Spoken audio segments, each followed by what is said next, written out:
Euzu billahi mineşşeytanirracim. Bismillahirrahmanirrahim. Elhamdülillahi rabbil alamin.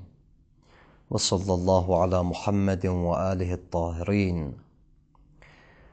Ve lillahi alen nasi haccul beyti men istata'a ileyhi sabila. Sadaqallahul aliyyul azim.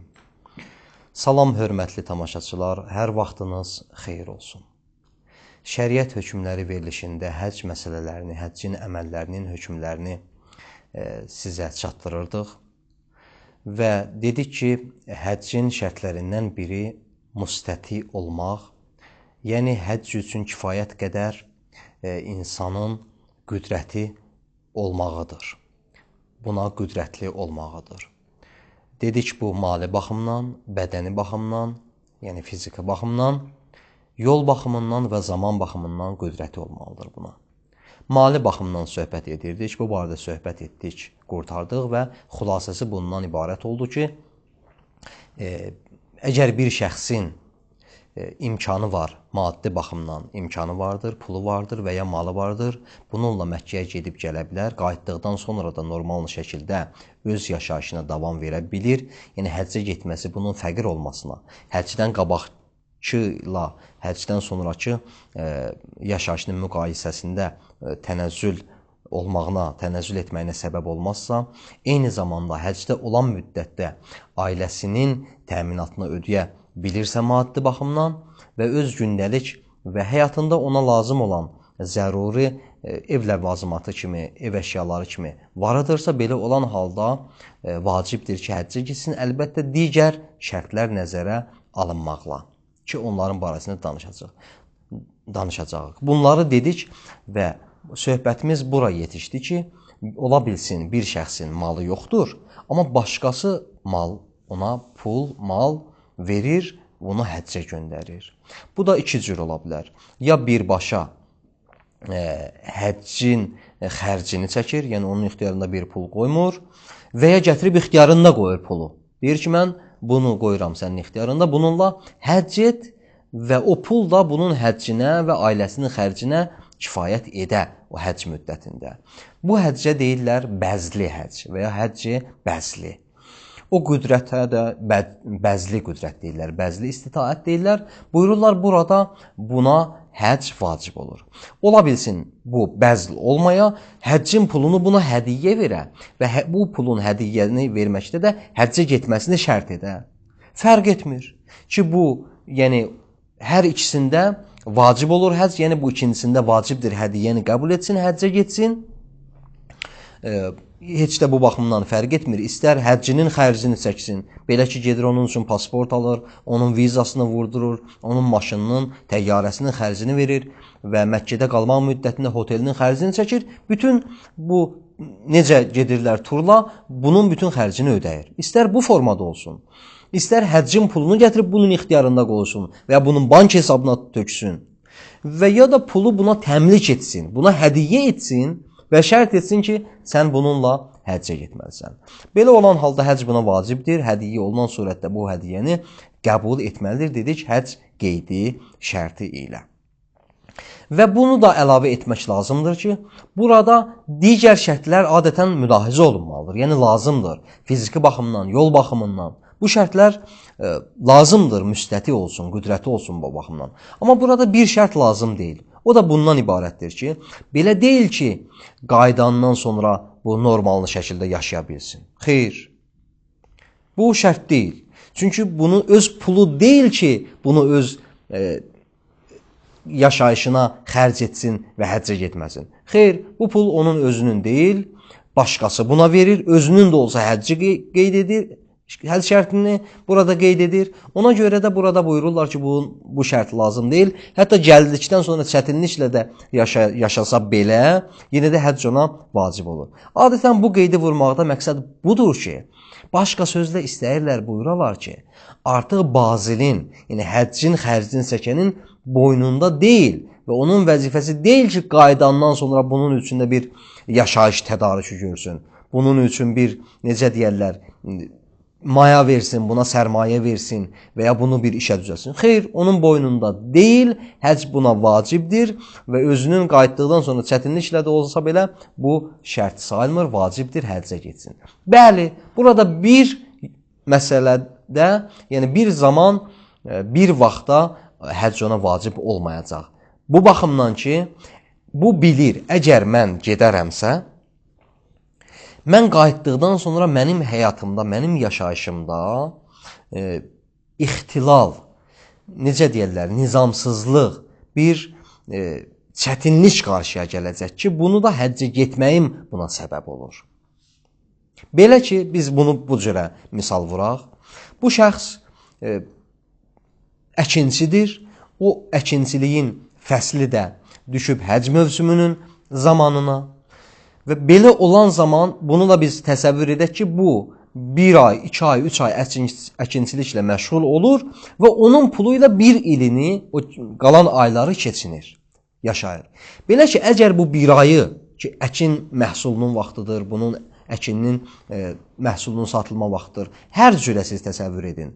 Əgər bu 1 ay gedərsə, həccdə olarsa, misal üçün 20 gün, artıq bu imkan bunun əlindən çıxacaqdır və 1 il, yəni bu qalan illərini çətinliklə keçindirəcəkdir. Yəni həccə getmək səbəb olur ki, bunun həyatında bir nizamsızlıq və bir çətinlik yaşayışında baş versin. Buyururlar belə olan halda həcci bəzl etsə də belə, yəni həccin xərci bunun üçün çəkilsə də belə, həcc vacib deyil və həmçinin pul versələr buna həccin pulunu qəbul etmək buna vacib deyil, qalsın öz işini görsün. Amma xeyr, belə olmazsa ki, adətən belə olan hal nadir olar, belə olmazsa həcc buna vacib olacaqdır. Elə burada bir məsələni də bir sıra müctəhidlər əlavə edir. Buyururlar ki, baxmayaraq ki, bu yuxarıda misal, bundan qabaqki misalımıza diqqət etsəniz, bu şəxs əkinçidir, gedir, bilir ki, gəldikdən sonra artıq bunun əkini, deyək ki, əkindən istifadə edə bilməyəcək, faydalana bilməyəcək və bir il çətinliklə yaşayacaq bu qalan ayları, bu birinin qalan aylarını. Belə olan halda dedik ki, buyururlar həcc buna vacib olmayacaq. Amma bir sıra müctəhidlər burada buyururlar ki, bəli, burada da bir zaman ola bilər vacib olsun.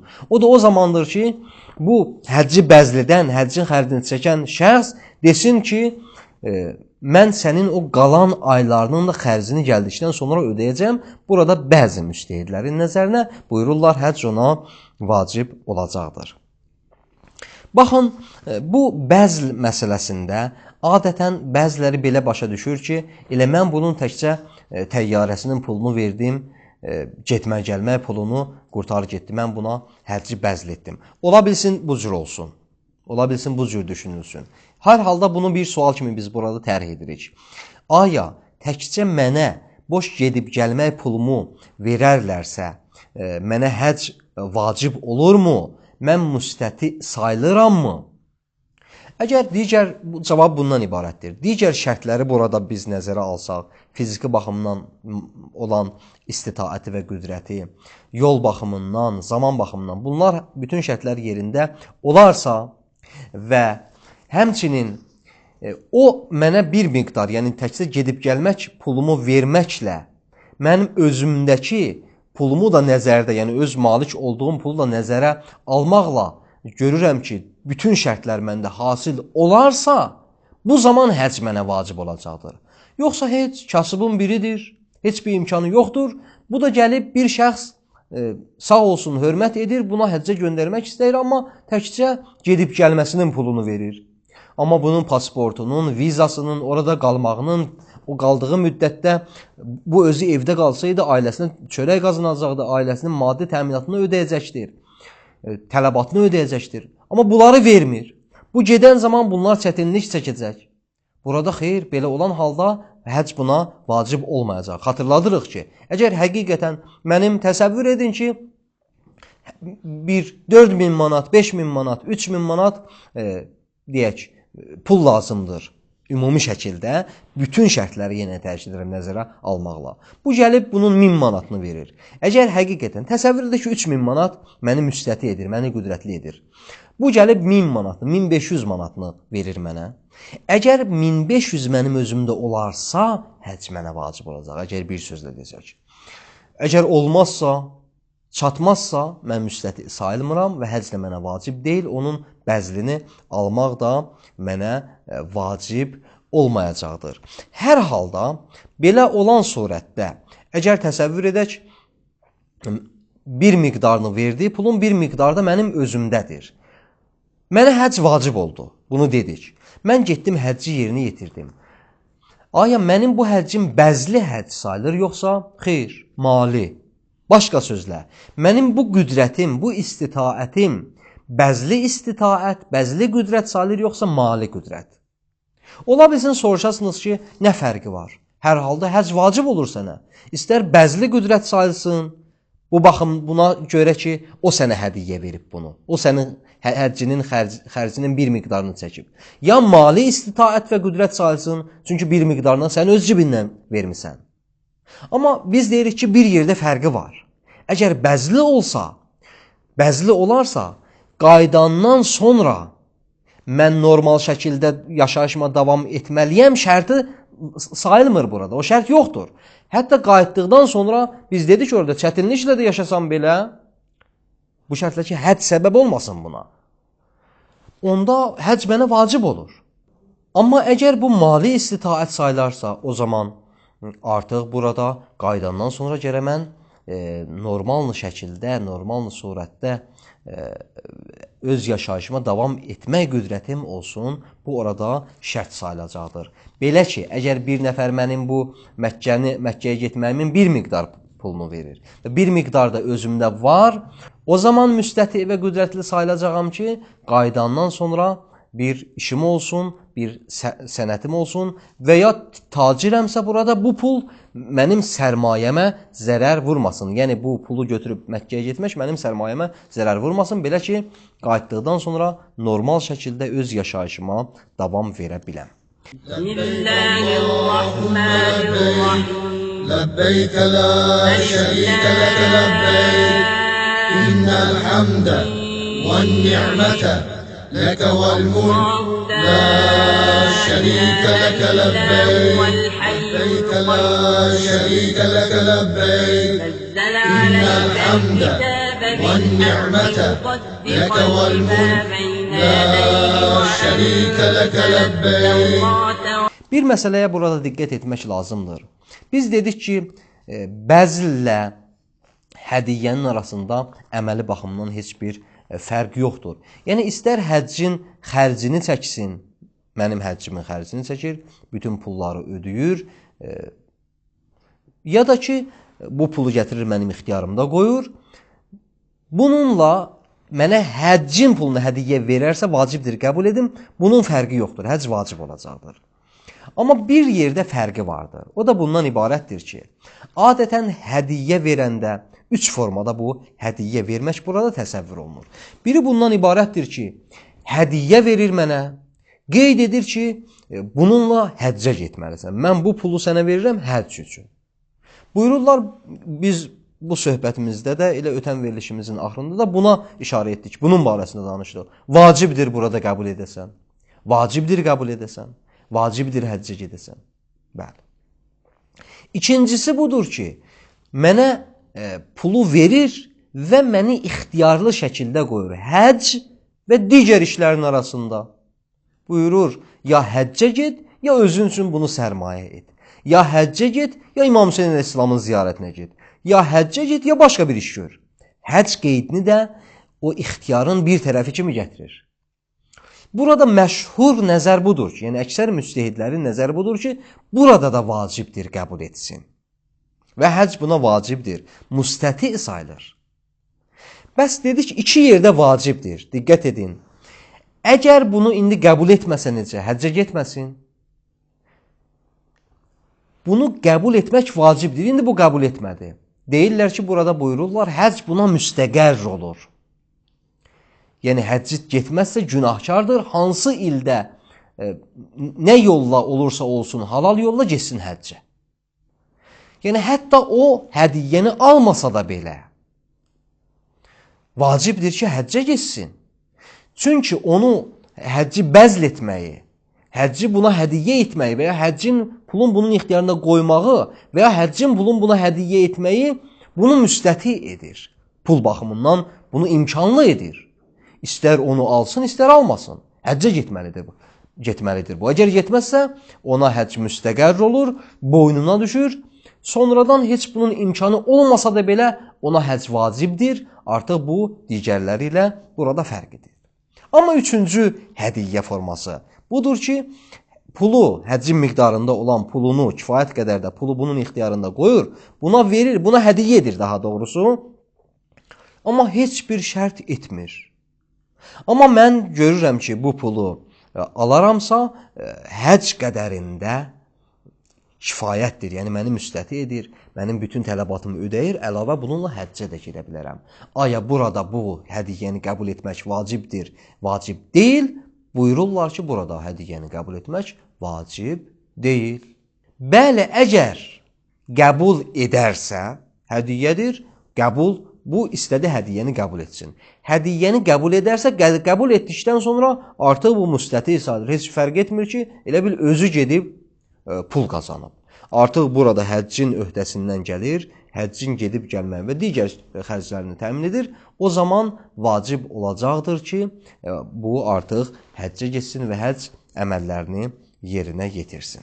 Burada yeni bir məsələyə diqqət etmək lazımdır. Əgər yadınızda olarsa, biz bir neçə veriliş bundan qabaq borcun barəsində danışdıq.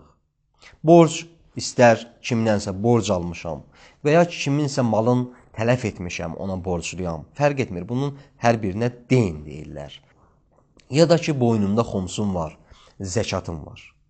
Biz orada dedik, əgər mənim həccə imkanım qədər, ixtiyarımda pul var həcc qədərində, lakin onu borca verərəmsə həccə gedə bilməyəcəm, biz orada müəyyən şərtlərlə dedik ki, həcc ona vacib olmur. Bu zaman ki, o borcun vaxtı yetişə və o şəxs də borcunu tələb edə. Belə olarsa həcc ona vacib olmayacaq. Amma əgər borcun vaxtı yetişməzsə və bu da yəqin edə və xatircəm ola ki, qayıtdıqdan sonra o rahatlıqla o borcu verəcəksə, dedik bu yerdə həcc ona vacib olacaqdır. Həmçinin bir yerdə həcc ona vacib olmayacaqdır. Həmçinin bir yerdə həcc ona vacib olacaqdır ki, borcun vaxtı yetişib, lakin tələbkar, borc sahibi ona vaxt verir, icazə verir bu pulla getsin. Burada dedik ki, əgər qayıtdıqdan sonra bilir ki, rahatlıqla, çətinliksiz, məşəqqətsiz bu pulu verə biləcəksə, həcc vacib olur. Biz istəyirik bunu deyək ki, aya bu borc, bu deyin, istər xumus kimi olsun, istər zəkat kimi olsun, istər digərinə olan borc kimi olsun, bəzli həccidə də mane edirmi bunun müstəti olmasından? Belə ki, yəni bu həcc üçün bir nəfər buna pul verir və ya həccin xərcini çəkir, mənim borcum var deyə həcc mənə vacib olmayacaqdırmı? Belədir məsələ, yoxsa belə deyil. Buyururlar ki, xeyr, burada deyin, mali istitaətin qarşısını alır bu dediyimiz şərtlərlə. Amma bəzli istitaətin qarşısını almır. Mali imkanın qarşısını alır. Çünki mənim malım varsa birinci xalqın haqqını vermək lazımdır burada. Sonra həccə getmək. Amma bəzildə belə deyil. O mənə həcci bəzledib. Həcci bəzledib mənə. Həccin pulunu verib mənə. Həcc qeyd edib orada. Belə olan halda vacibdir həccə getsin və burada mənim borclu olmağım, mənim zimməmin məşğul olmağı digərlərinin malına, puluna həcc üçün burada mane yaratmır. Biz burada diqqət etdiyiniz kimi hədiyyəni 3 hissəyə böldük. Birincidə dedik həcci birbaşa burada adını çəkir, qeyd edir. İkincidə həcc ilə digərinin arasında ixtiyarlı qoyur. Bu ikisinə dedik qəbul vacibdir. Birində də dedik ki, qəbul vacib deyil, çünki həcc əslində həccin adını çəkmir. Ümumiyyətlə buna pul verir. Və biri də həcc bəzlidir. Ümumiyyətlə buna bir şey hədiyyə vermir. Həccinin birbaşa özü xərcini çəkir. Baxın, bəzli həccidə, yəni həccin birbaşa xərcini çəkərsə, həmçinin hədiyyənin birinci, ikinci formasında həcci qeyd edərsə və ya həcc və digərinin arasında məni ixtiyarı qoyarsa ki, burada qəbul etmək vacibdir. Burada mənim borclu olmağım deyin mənim həccimin vacib olmasının qarşısını almır. Bəli, üçüncü formada hədiyyə olunarsa ki, burada dedik qəbul etmək vacib deyil. Çünki həcc üçün vermir bunu. Ümumiyyətlə verir. Mən istəyərəm həccə gedəm, istəyərəm həccə getməyim. Belə olarsa həccin də adını çəkməyib burada. Dedik ki, qəbul vacib deyil. Lakin mən aldım. Həcc miqdarında da pulum var. Dedik vacibdir getsin həccə. Bu söhbəti elə bir an öncə etdik. İndi burada bu deyin məsələsini qarşıya çəkək. Yəni mənim borcum var, mənim xumusum var, zəkatım var və ya digərlərinə borcluyam. Burada qabaqki verilişlərimizdə dediyimiz və həmçinin bu verilişimizdə işarə etdiyimiz borc məsələləri bütövlüklə burada gələcəkdir. Baxacağıq, görək, əgər o borcun xumus zəkatdırsa vacibdir o verilsin. Buna söhbət yoxdur. Əgər borcdursa başqasına, o borcun müddəti çatıbsa, tələbkar da öz pulunu istəyirsə, vacibdir ona xərcləyim. Yerdə qalarsa, həccə gedim. Qalmazsa, xeyr, həcc mənə vacib olmayacaqdır. Amma əgər xeyr, onun müddəti hələ çatmayıb, müddətinə qalır və bilirəm də qaydandan sonra borcu rahatlıqla verə biləcəyəm və ya müddəti çatıb, pul sahibi, borc sahibi mənə vaxt verir ki, gedəm. Qaydandan sonra da rahat pulu verə biləcəyimə xatircəməm. Belə olan halda həcc vacib olacaqdır. İnşallah biz bu bəzli həccin bir neçə məsələsi qalıbdır ki, gələn verilişimizdə sizin diqqətinizə çatdıracağıq. Bununla da bugünkü verilişimiz sona yetir. Diqqətinizə görə təşəkkür edirəm. Sağ olun, sağlıqla qalın. Vəssalamu aleykum və rəhmətullahi və bərəkatuhu.